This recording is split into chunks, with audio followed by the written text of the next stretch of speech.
Hello, this is Mike, and I want to show you an addition I made to the discrete Fourier transform Excel spreadsheet. This is the old sheet, and this shows the waves that you can get that model the stock price. This is the stock price right along this curve, that black curve, and the model is right along here. There it is down here. And you see it's following the price exactly up and down. Now, what we're interested here is what are the waves that are causing that price to go that way. And Fourier came up with a way in which you add up sine waves to get the composite wave, the final wave, the model with. But you can see you start with the lowest frequency wave is where you've got one cycle. That's this red one. One cycle fits the whole data range. And then you go to next frequency, it would be twice that frequency, and you would have two curves, two sine waves to fit the data. See over here, the red curve starts at that level and it ends at that level also. Now, so that's, and you end up with like 1,000 and some sound waves. So, depending on how many waves you want to look at this, if I just take the three lowest frequencies, I get this green line. And you see this, so just doing that, it goes on up here. And that's real data. So that means that we've reached a peak in bullishness being high, and we're starting to come back down. And you see, here's where we had this long bearish streak, and it gradually came back up. Okay, well, let's get back to what I'm making this video for. So, looking at a candlestick, let me explain my method here. I don't know if you've ever done this before, but Bollinger lines are pretty useful in that they're very similar to Bollinger came up with a method of where you take the 20 moving average, which is this blue line, and add two standard deviations, moving standard deviations to it. And that would be what we call the 20 Bollinger line. And those added to it would be this blue line here and this blue line down here for the bottom when you subtract it. So that's two standard deviations added and subtracted. Now, just look at the value, look at the stock prices, how they aren't going above that. And if I go back in time here a little bit, if I do this, here, let me grab that. There we go. Now, see how the stock price stayed within those two standard deviations? And that's what causes the wave action in the stock. It's that, bags off, goes up, comes back. Now, if it stays on the plus side long enough, the 20 moving average goes with a positive slope, and then the stock stays above it. See? Until you reach a time where it comes back down again. I call that going over the hump. Let's see. See, the 20 went straight, no slope. And then it came back down. And here we are. Okay. So, what I have found is we have these lines in top and bottom Bollinger lines. Starting to call them probability lines because they are the closer they get to the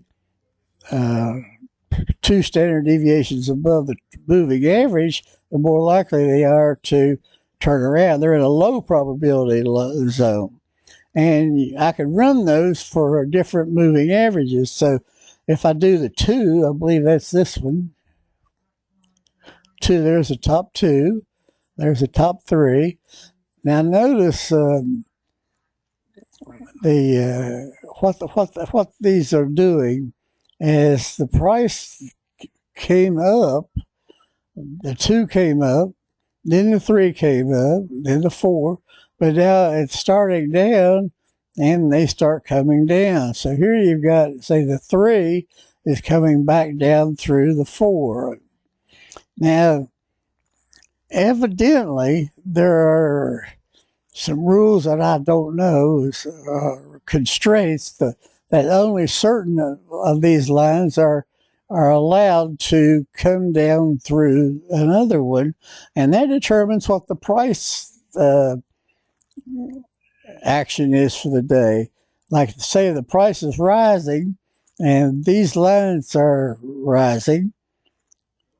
Let me see if I can go in a little closer here. I didn't mean to lose it. There we go. Okay. So here was the closing. Now, normally these lines aren't in existence yet, but right now it's set on a 0. You see the 2's coming down to here. Now, as the price changes tomorrow, and I think the futures show it going down at first anyway, so it show it going down $26.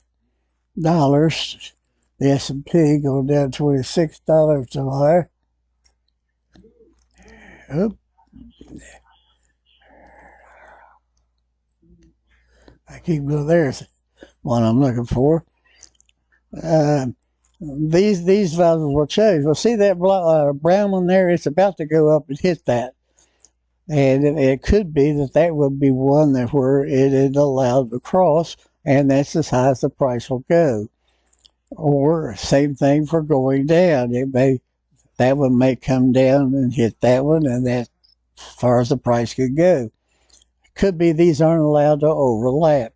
And usually it's these higher numbered moving averages that determine the price, because their intersections are more stiffer, you might say, don't allow the price to move that much. Well, let's see if I can find. Now, remember we said that the futures are set to go down 26. Let's see what that is. Let's see. Here's yesterday's close. You see that's at 40.26, and here this is at 40.11. So let's see. Here it is. Let's see if it comes on down to this one. Here it's at 4,009. So that's 40.26. Take away 10.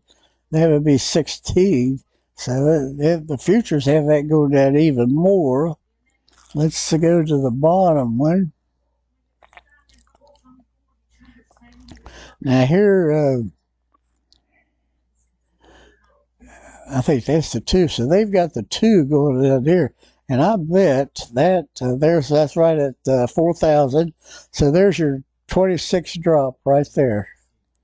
And that's where that future number is coming from. And that could very well be the close tomorrow, because, I know I haven't explained anyway how you read these daggone charts, but that's why I've included a way for you to go back in history and see where the clothesline is, and be able to become proficient at reading what these letters, where the intersections are that matter.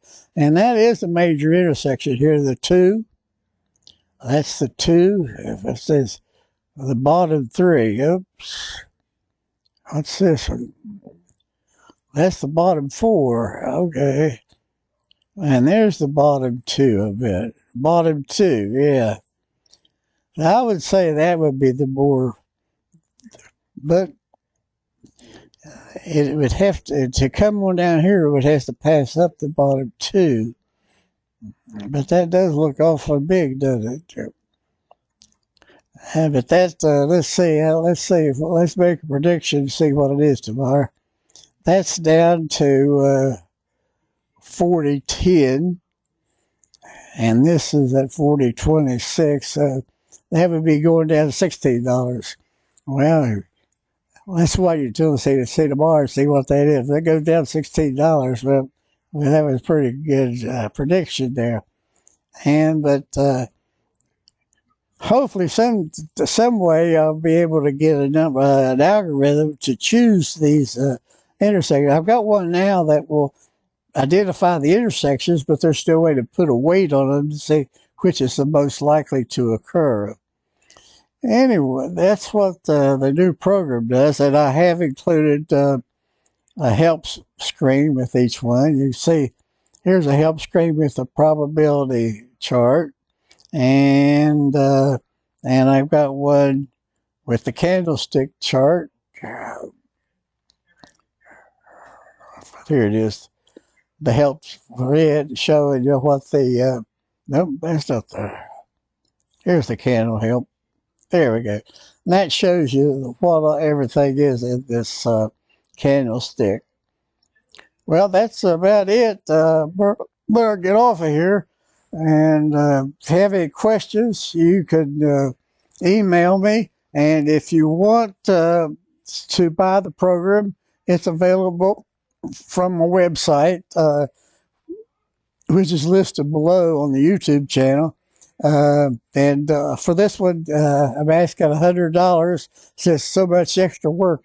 This is about 2 years worth of work of developing this method, and it is a completely new, different method of viewing the stock market. But I think it is the way the mechanics of the stock market actually work, and it is based on the Bollinger Lines, which is a form of statistical analysis, modeling of the stock market.